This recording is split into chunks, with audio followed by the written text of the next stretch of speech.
Live kuzatuvchilari, mana bugun biz Toshkent viloyati Bo'zsuvda o'zimizni Xolxo'ja akani dalasidamiz.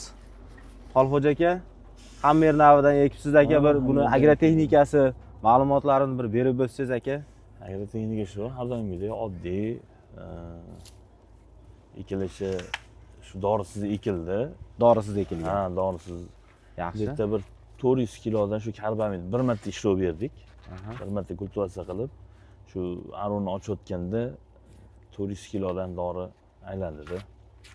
400 kilodan aylandi. Endi suvdan sal ozgina muammo bo'ldi.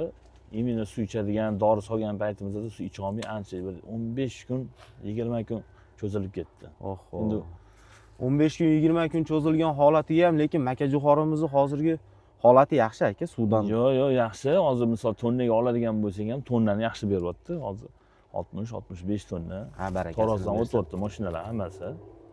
Yaxshi. Yomon emas, Xudoga shukr. Mana donli bo'lib chiqyapti. Donning sifatiga gap yo'q lekin.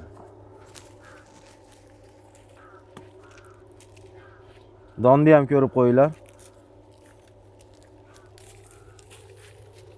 Rosa o'riladigan paytiga kelgan mana. Ko'pchilik aytadi, qatib qolgan, bu o'tib ketgan deydi. Yo'q. Bunda qanday bo'ladi Xolxo'ja aka? Drabilkani qo'shib o'rganda, drabilkani qo'shib o'rganmiz. Shu drabilkani qo'shganda o'zi mana shu donni o'zini bir o'ngga maydalab yuboryapti-da. Hozir mana o'rilganini ham ko'rasizlar, hozir o'rilyapti-yu mana. Ko'rdinglarmi, ko'rmadinglarmi? ko'rdik. Mana shu maydalab yuboryapti. Maydalaganda bu qizib, ishib rosa sifatli oziqa bo'ladi-da chorvaga. Mana hozir.